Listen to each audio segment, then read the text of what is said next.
Oke, sekarang kita lanjut ke soal nomor 18. Jadi kalau kita lihat soalnya, akar-akar persamaan kuadrat 2x kuadrat kurang 20x tambah dalam kurung 7k kurang 1 sama dengan 0 merupakan suku pertama dan suku kedua suatu deret geometri dengan pembanding yang lebih besar dari 1. Jika kedua akar persamaan itu berbanding sebagai 2 dan 3, maka suku keempat deret geometri itu adalah. Oke, berarti di sini kita disuruh untuk mencari suku keempat dari deret geometri gitu ya. Oke. Nah, berarti kalau misalkan dalam deret gitu ya, kalau misalkan suku itu identik dengan huruf U gitu ya. Jadi kalau suku keempat, berarti yang ditanyakan pastinya adalah U4-nya gitu. Oke. Berarti seperti biasa kita tulis dulu apa yang diketahui di soal. Dan di sini diketahui bahwasanya pastinya akar-akar persamaan kuadrat. Berarti ini persamaan kuadratnya kan? Di mana akar-akarnya itu adalah suku pertama dan suku kedua dari deret geometri. Oke. Dengan pembandingnya lebih besar dari 1. Nah, jadi kalau maksudnya pembanding itu seperti nanti gitu ya. Oke, tapi yang pertama kita tulis dulu persamaannya. Persamaannya yang ini 2x kuadrat dikurang 20x tambah 7k kurang 1 sama dengan 0, dimana di sini dia mempunyai dua akar yaitu U1 dan U2 karena kan suku pertama dan suku kedua gitu kan. Dari apa? Deret geometri. Dan dimana pembandingnya itu adalah lebih besar dari 1. Nah, berarti kalau pembandingnya itu berarti pembanding antara suku yang setelahnya dengan suku sebelumnya. Jadi kalau setelahnya dengan suku sebelumnya pembanding berarti itu maksudnya adalah rasio. Jadi pembanding itu gini. Ini U1, U2, U3 misalkan dari geometri kan. Nah, berarti pembandingnya itu adalah U2 per U1. Dimana kalau dia lebih dari 1 berarti rasionya lebih dari 1. Gitu. Jadi R-nya lebih dari 1 gitu ya. Nah, bagi yang udah belajar deret geometri, terus deret aritmatika pasti udah paham gitu ya. Rasio itu seperti apa? Rasio itu adalah pembanding dari suku setelahnya dengan suku sebelumnya. Gitu. Nah, terus di sini karena rasionya lebih dari 1, maka kalau dia dari U1, U2, U3, maka semakin ke kanan gitu ya, semakin berlanjut suku-sukunya, maka hasil dari suku-sukunya itu masing-masing nilai sukunya itu akan semakin besar atau makin gede gitu ya, makin besar. Jadi kalau makin besar berarti U2-nya itu pasti lebih besar dari U1. Gitu ya, pasti lebih besar. Contohnya misalkan kalau kalian buat rasionya 5, berarti misalkan U1-nya 1, berarti U2-nya tinggal kali 5 kan, jadinya 5. Terus U3-nya jadi 25, makin besar gitu. Karena kan makin gede, R-nya lebih dari 1. Misalkan gitu ya. Gitu. Jadi makin gede jadinya U2-nya itu lebih dari U1. Nah, terus di sini Oke, di sini aku hapus dulu biar lebih enak. Oke, jika kedua akar persamaan itu berbanding sebagai 2 dan 3. Oke, berarti dari sini kalau misalkan pembandingnya sebagai 2 dan 3. Nah, berarti logikanya berarti kan tadi U2 pasti lebih besar dari U1. Berarti kalau misalkan 2 dan 3, berarti 3-nya itu nempel ke U2 kan, lagi lebih pro gitu istilahnya, lebih pro ke U2 kan. Karena kan istilahnya jadinya U2-nya itu makin gede, U2-nya itu jadi 3 dan U1-nya jadi 2. Jadi karena pembanding berarti kita bisa dapatkan U2 per U1 itu adalah 3 per 2 gitu ya, gitu. Jadi istilahnya ini bakal jadi dalam bentuk perbandingan karena kan pembanding gitu kan. Jadi istilahnya itu dalam bentuk perbandingan. Jadi U2 per U1 itu bakal jadi 3 per 2. Nah, itu tadi didapatkan dari mana? Dari konsep yang ini tadi. Gitu ya.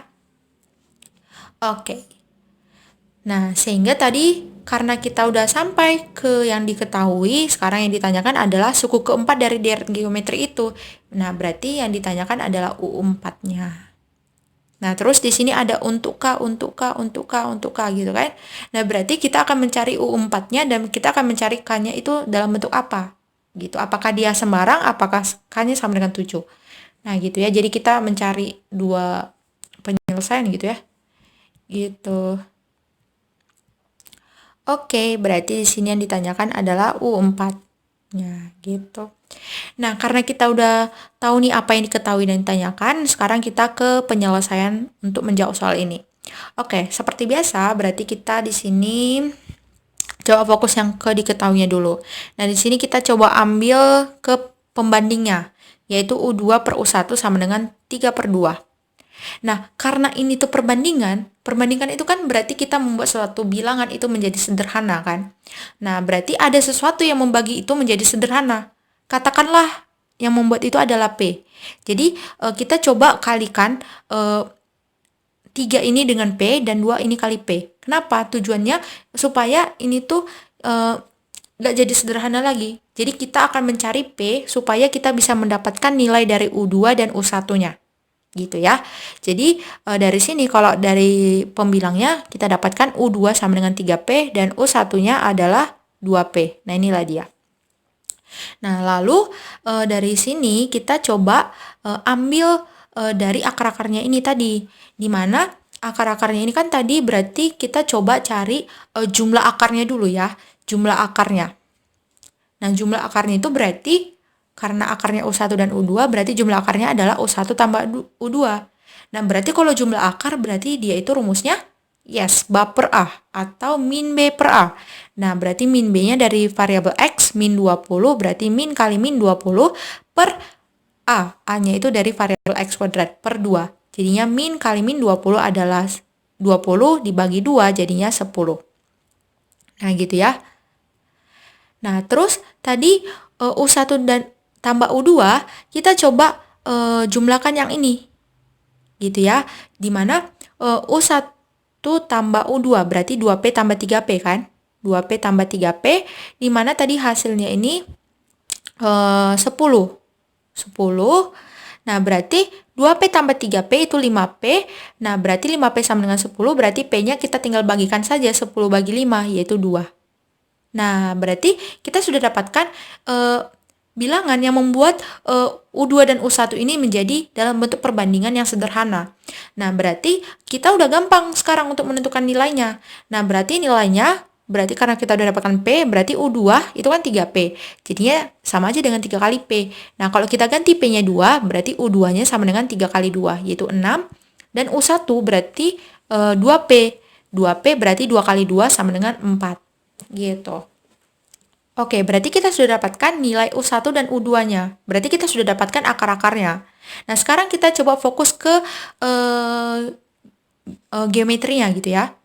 Karena di sini tujuannya kita mau cari U keempat atau suku keempat. Nah, di sini kalau kita buat seperti ini, U1, U2, U3, U4. Di mana tadi U1-nya adalah 4, U2-nya 6. Nah, di sini kalau misalkan kita pakai U3, nah kalau misalkan kita cari rasionya, terus misalkan apa gitu ya, kita pakai rumus yang AR pangkat N kurang 1 gitu kan, untuk UN. Nah, itu sebetulnya bisa gitu kan, gampangnya seperti itu. Cuman kita langsung main ke logikanya aja gitu ya. Di sini kalau misalkan U1 ke U2, ini kan tadi kan makin gede kan, makin gede. Istilahnya berarti kalau dia 4 ke 6 berarti kita kalikan dengan 3 per 2. Kita kalikan dengan rasionya tadi. Kita nggak pakai rumus umum UN itu ya. Kita pakai logika aja gitu ya. Kita kalikan dengan 3 per 2. Kita kalikan dengan rasionya. Nah, berarti kalau kita kalikan dengan rasionya kan jadi 6 kan? 4 kali 3 per 2. Berarti kan 2 kali 3, 6. Gitu ya. 4 nih jadi 2. 2 kali 3, 6. Nah, gitu kan? Jadi pas gitu kan sesuai dengan rasionya. Selanjutnya dari U2 ke U3 pasti kan dikali R lagi kan. Kalau dikalikan R berarti kalikan dengan 3 per 2.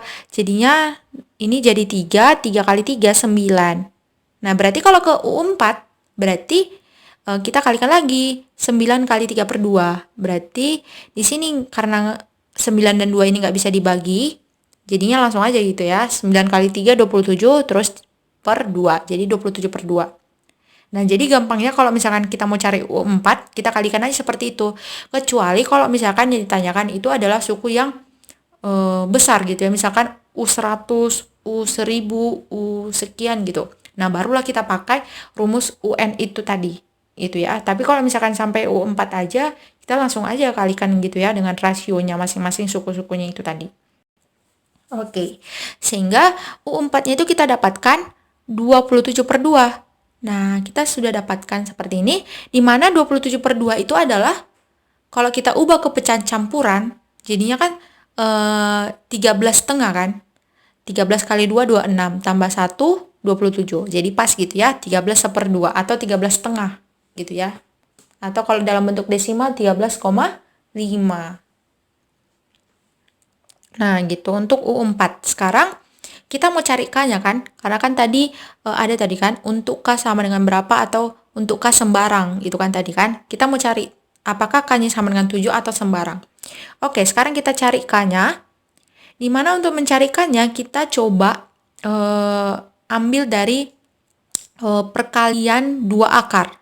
Gitu ya. Jadi kalau perkalian 2 akar berarti kan U1 kali U2. U1 kali 2 berarti C per A kan? C per A. C-nya 7K kurang 1, A-nya 2. Berarti U1 kali U2 adalah 7K kurang 1 per 2. Nah, di mana tadi U1 dan U2-nya tadi sudah kita dapatkan kan? Yaitu 4 dan 6. Jadinya langsung saja kita kalikan 4 kali 6 sama dengan 7K kurang 1 kali, per 2 gitu ya. Oke, selanjutnya 4 kali 6 itu berapa yo? 24. Nah, terus sama dengan 7K kurang 1 per 2. Lalu kita coba kali silangkan. Nah, 24 kali 2, 48 sama dengan 7K kurang 1. Jadinya ini min 1 pindah ke kiri jadinya plus 1 kan. Plus 1 jadinya 1 tambah 48 jadinya 49 sama dengan 7K. Berarti K-nya kita tinggal bagikan saja 49 dengan 7. Jadi 49 per 7 berarti kita dapatkan K-nya sama dengan 7. Oh, berarti dari sini kita bisa dapatkan kesimpulannya. Berarti kita dapatkan suku keempat yaitu adalah 13,5 untuk K sama dengan 7. Gitu. Gitu ya. Jadi di sini jawabannya adalah opsi C. Dan kalau kita lihat di soalnya, nah di sini tepat gitu ya. Opsi C. Jadi jawabannya adalah 13,5 untuk K sama dengan 7 gitu. Oke, jawabannya opsi C.